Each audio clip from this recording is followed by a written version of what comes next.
Hello, everyone, and welcome to EnglishPod. My name is Marco. My name is Catherine, and today we have a very special lesson for you. This is actually the first in a series of lessons about interview skills. That's right. For 10 lessons that you will hear once a week for the next 10 weeks, we're going to take a look at an interview, a job interview, and we're going to take you step by step throughout the whole interview process, as well as teaching you some useful words and phrases that you can use next time you're at a job interview in English. Exactly. So pay attention. Today is the first day we're going to be entering the office, and we're going to learn some things that are important for talking to your future employer or meeting people in an interview. Okay.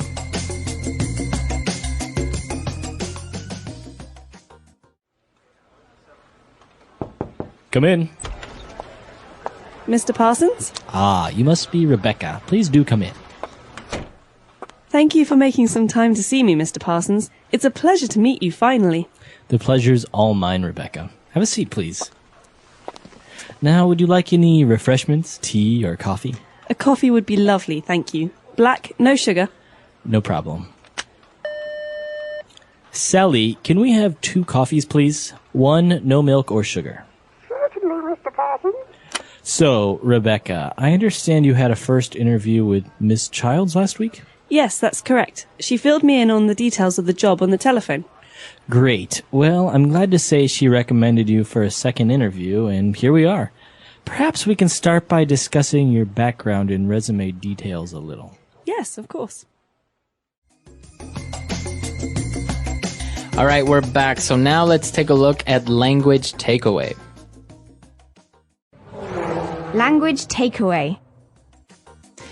So one of the first things that you're offered when you go to interview at a company is refreshments. Right. Would you like any refreshments?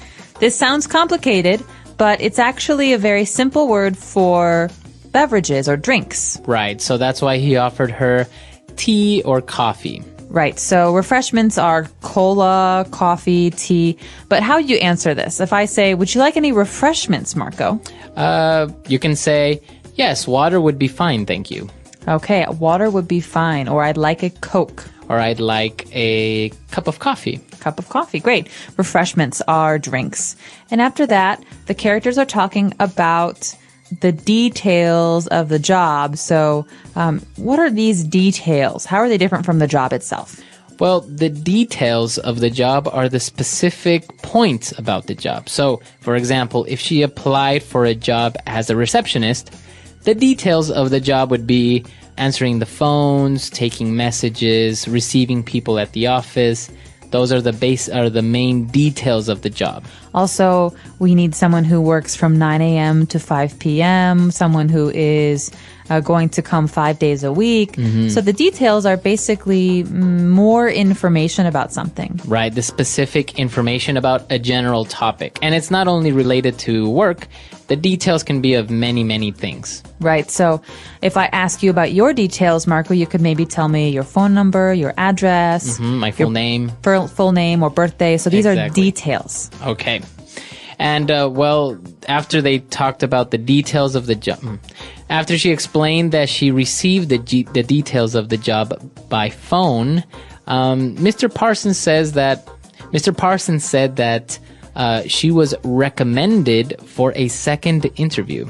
So Rebecca is coming to the office for a second time. She already had one interview, and the woman she talked to the first time recommended her for a second interview. So the verb here is to recommend. Right.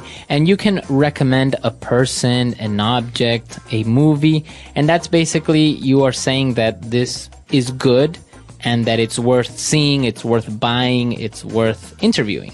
For example, I really like the movie Avatar. Marco, I recommend you see it. Okay, or I can say, Catherine recommended the movie Avatar. Okay, so Catherine liked it, Catherine decided, Catherine suggested or told Marco it would be good. That's right. So to recommend. And then Mr. Parsons said that they're going to start discussing her background. Well, background, think of the word back. That means behind. This usually means a person's history at a job or at many jobs or even their educational background, information about where they studied. That's right. So the background, maybe a person's background is, as you said, all their history, work, study, many different things, even maybe seminars or courses that they assisted.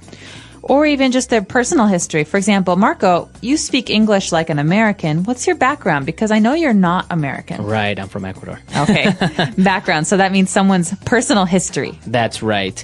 And hand in hand with background, we have a piece of paper that usually you send into an employer to apply for a job.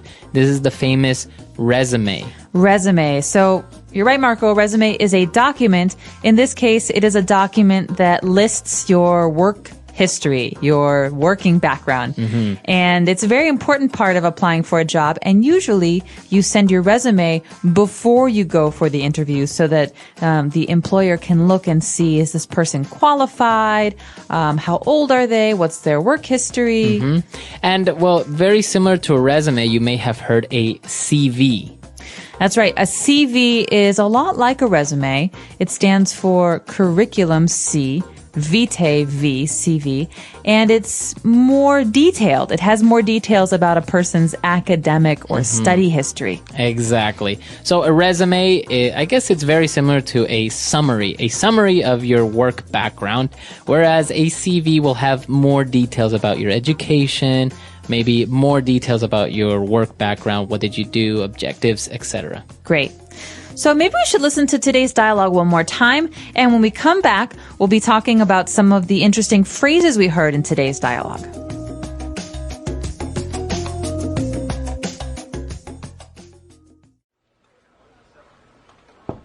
Come in. Mr. Parsons? Ah, you must be Rebecca. Please do come in. Thank you for making some time to see me, Mr. Parsons. It's a pleasure to meet you finally. The pleasure's all mine, Rebecca. Have a seat, please. Now, would you like any refreshments, tea, or coffee? A coffee would be lovely, thank you. Black, no sugar. No problem. Sally, can we have 2 coffees, please? 1, no milk or sugar. Certainly, Mr. Parsons. So, Rebecca, I understand you had a first interview with Miss Childs last week? Yes, that's correct. She filled me in on the details of the job on the telephone. Great. Well, I'm glad to say she recommended you for a second interview, and here we are. Perhaps we can start by discussing your background and resume details a little. Yes, of course. All right, we're back. So now we have 3 phrases that we're going to take a look at on Fluency Builder. Fluency Builder. All right, so when Rebecca arrived, Mr. Parsons said, "Ah, you must be Rebecca. Please do come in." Okay, so you could say, please come in. This means, please come into my office, or come on in. Right. But here, the interesting thing about this is the word do. Right, he's using the verb do, and it may sound wrong. It may sound like it's unnecessary because you do have a phrasal verb there already, come in. So you can just say, please come in. But when he says, please do come in, he is emphasizing on her to come in. That's right. So this is a very polite way to invite someone inside. You can also say, please do have a seat. All right, so you are emphasizing in a very polite way to please sit down. That's right. Please do come in. So there are many other ways that you can use it. So for example, if you really want your friend to call you sometime next time you're in town, you say, please do call me next time you're in town. Please do. You could even say it afterwards, simply please do, for emphasis. Right, so if I say, hey, Catherine, I'm going to call you next time I'm in Shanghai. Please do. There we go. So that means please do call. All right, so please do come in. Please do call. All right. After that, Rebecca says, thank you for making some time to see me, Mr. Parsons. So she is happy that Mr. Parsons is available and wants to talk to her. This is a very common phrase that means, thank you so much for interviewing me. Right. So I guess it's kind of a way of saying, look, I know that you're a busy person and that you don't have very much time, so thank you for making some time to see me. Right. So this isn't just about interviews. You could say this phrase for meeting with a client or meeting with even a friend. You could say, hey, Marco, I know you were really busy last week, but thank you so much for making some time to see me. Right. So you're just basically saying, I understand that you're very busy, but I appreciate that you made some time to see me. All right. And well, she said, you know what? It's a pleasure to meet you. But Mr. Parsons replied by saying, hey, the pleasure's all mine. All right, another very, very polite phrase that you hear a lot. Maybe some of you have heard the phrase, it's a pleasure to meet you before, but the response, the answer is very interesting. The pleasure is all mine. Right. So this stands for the pleasure is all mine. Right. And I guess it's the most appropriate response if somebody says, it's a pleasure to meet you. Because if you don't say this, I think you may sound a little bit arrogant.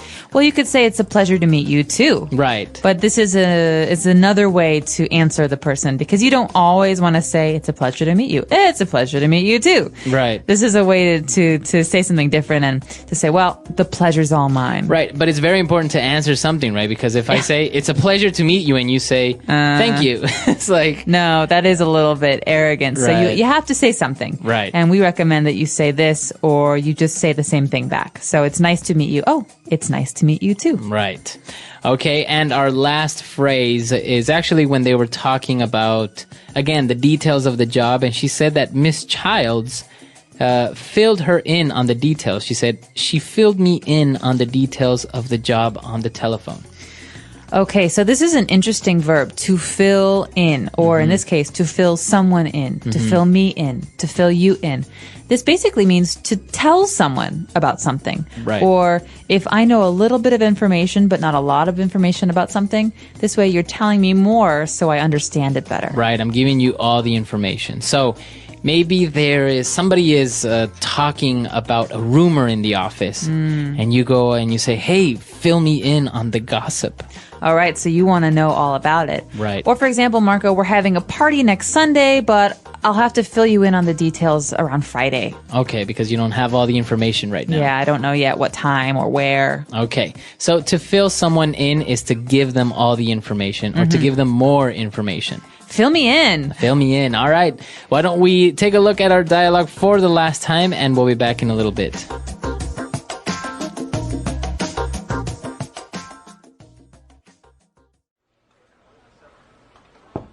Come in. Mr. Parsons? Ah, you must be Rebecca. Please do come in. Thank you for making some time to see me, Mr. Parsons. It's a pleasure to meet you finally. The pleasure's all mine, Rebecca. Have a seat, please. Now, would you like any refreshments, tea, or coffee? A coffee would be lovely, thank you. Black, no sugar. No problem. Sally, can we have 2 coffees, please? 1, no milk or sugar. Certainly, Mr. Parsons. So, Rebecca, I understand you had a first interview with Miss Childs last week? Yes, that's correct. She filled me in on the details of the job on the telephone. Great. Well, I'm glad to say she recommended you for a second interview, and here we are. Perhaps we can start by discussing your background and resume details a little. Yes, of course.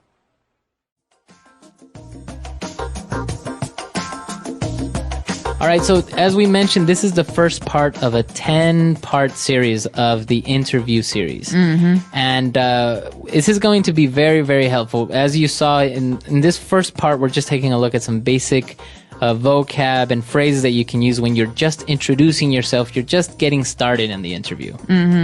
So what we're going to be looking at later on is talking about yourself, answering questions. But many people don't realize that one of the most important parts of the interview is the very, very beginning.